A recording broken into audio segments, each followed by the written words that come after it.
मेरे एक भाई ने मुझे कमेंट किया था एक वीडियो पर कि साईं बाबा हिंदू मंदिरों के खिलाफ थे, हिंदू मंदिर बनाने के खिलाफ थे।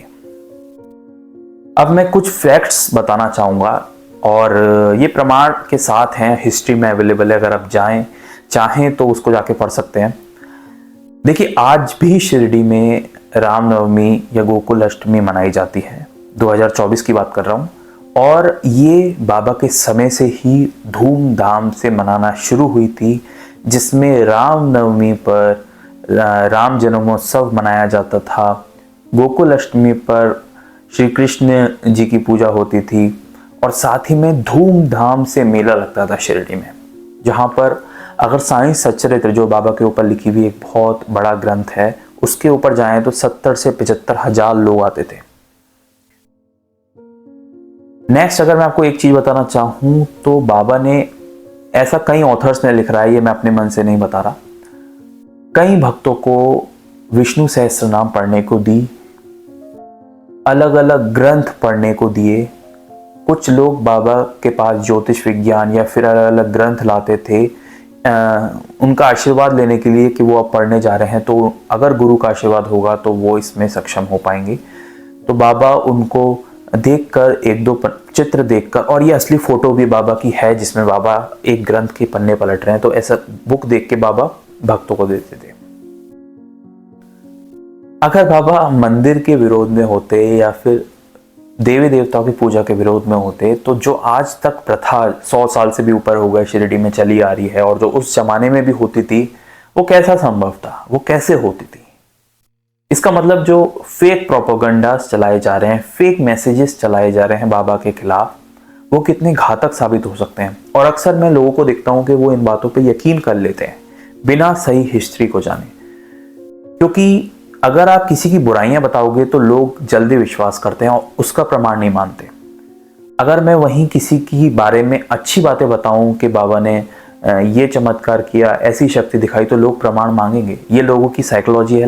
लोग जो होते हैं वो बुराइयां जल्दी मानते हैं, चाहे वो एक फेक व्हाट्सएप फॉरवर्ड प्रोपेगेंडा ही क्यों ना हो। तो प्रोपेगेंडा से हमें बचना चाहिए, जो फेक मैसेजेस हैं उनसे हमें बचना चाहिए। अगर आप और प्रमाण चाहते हैं तो मैं ये बताता हूँ कि कई भक्तों को बाबा ने कहा कि सप्तशृंगी देवी के मंदिर दर्शन करने जाओ।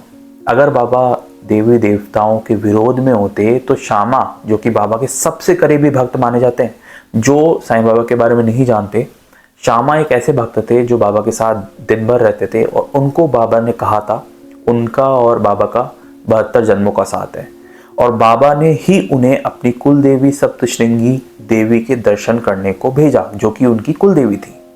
तो अगर बाबा विरोधी होते तो बाबा ऐसा क्यों करते और आज भी उन प्रथाओं को शिरडी में क्यों मनाया जाता? मुझे इस बात का उत्तर दे दीजिए।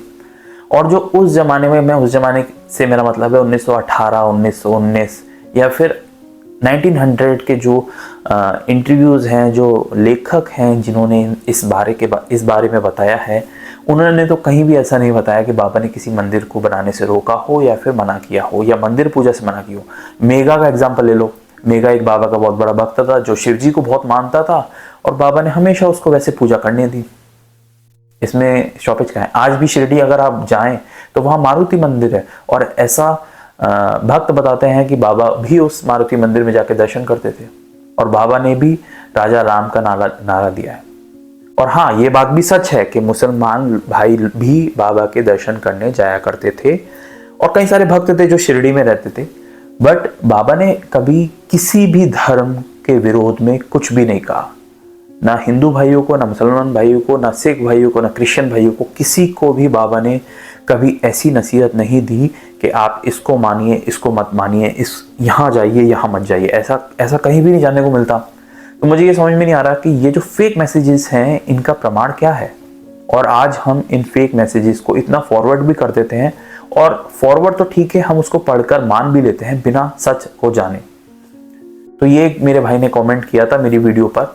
शायद मैंने वो कमेंट हटा दिया क्योंकि मैं नेगेटिविटी से दूर ही रहता हूँ, बट मैंने सोचा कि इस पर एक वीडियो बनानी चाहिए ताकि आप इस बात को समझ पाएं कि फेक मैसेजेस जो आप तक आते हैं उनसे हमें बचना है, क्योंकि ये एक प्रोपेगेंडा चलता है जो कुछ समय तक चलता रहेगा और अपने आप बंद हो जाएगा जैसी बाबा की मर्जी रहेगी। एक बात और बता दूं, 1912 एग्जैक्ट डेट बता रहा हूँ, 1912 से जो है राधा कृष्ण माई ने नाम सप्ताह जो होता है जिसमें प्रभु का नाम लिया जाता है, और रामनवमी पर ही ये जो कार्यक्रम है बाबा ने स्टार्ट कर दिए थे।